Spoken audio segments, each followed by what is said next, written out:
வணக்கம். நம்மளுக்குள்ள நன்றி உணர்வு அப்படிங்கிறது எப்படி இருக்கணும் அப்படிங்கிறது நான் சொல்கிறேங்க.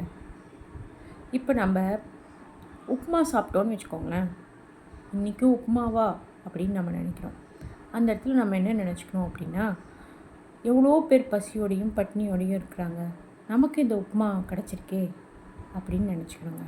சரிங்களா? நமக்கு காலில் அடிபட்டுருச்சுன்னு வச்சுக்கோங்களேன், நொண்டி நொண்டி நடந்தோன்னு வச்சுக்கோங்களேன், எவ்வளோ பேர் காலே இல்லாமல் இருக்கிறாங்க. அப்போ நமக்கு அடிதானே பட்டிருக்கு அப்படின்னு நினச்சிக்கணுங்க. இது சரிங்களா? இதே நமக்கு ஒரு உடம்பு சரியில்லாத போச்சுன்னு வச்சுக்கோங்களேன், எவ்வளோ பேர் உயிரே இல்லாமல் இருக்கிறாங்க, நம்மளுக்கு அட்லீஸ்ட் உயிராவது இருக்குதே அப்படின்னு நினச்சிக்கணுங்க. நீங்கள் நல்லா யோசிச்சு பாருங்கள். இப்போ நான் சொன்ன உதாரணங்கள்லாம் சரியா? இப்போ நான் சொன்ன உதாரணங்கள் அனைத்தையும் அப்படியே கொஞ்சம் திருப்பி யோசிச்சு பாருங்கள். இப்போ நீங்கள் பசியோடு இருக்கீங்க, இன்னொருத்தர் உப்புமா சாப்பிட்டுட்ருக்கிறவர் நம்மளை பார்த்து, நீ பட்னியாக இருக்க, பரவாயில்ல எனக்கு இந்த உப்புமாவாவது கிடச்சிதுன்னு சொன்னால் உங்கள் மனசு எப்படி இருக்கும்? உங்களுக்கு 2 கால் இல்லை, உங்களை பார்த்து ஒருத்தர் வந்து, உனக்கு 2 காலே இல்லை, எனக்கு பாரு காலில் அடி மட்டும்தான் பட்டிருக்கு அப்படின்னு சொன்னால் உங்களுடைய மனசு எப்படி இருக்கும்? அப்போது நன்றி உணர்வு அப்படிங்கிறதே ஒரு கம்பேரிட்டிவ் தாட்டில் வரதே கிடையாதுங்க.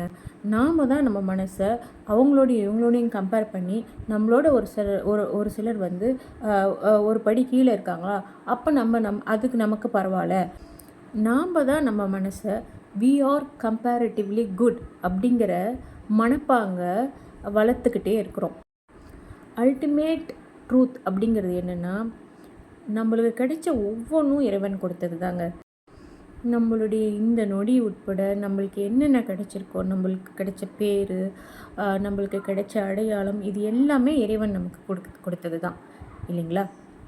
அப்போ எதையுமே நம்ம கம்பேர் பண்ணாமல் எல்லாத்தையுமே இறைவன் கொடுத்தது, இது எனக்கு நல்லதுக்கு மட்டும்தான் இருக்கும் அப்படின்னு அக்செப்ட் பண்ணுறது தாங்க நன்றி உணர்வு. நன்றி உணர்வுனா வந்து இவங்களோட நம்ம பரவாயில்லையாக இருக்கோம், இவங்களோட நம்ம ரொம்ப பரவாயில்லையாக இருக்கிறோம் அப்படின்னு நினைக்கிறது நன்றி உணர்வே கிடையாதுங்க.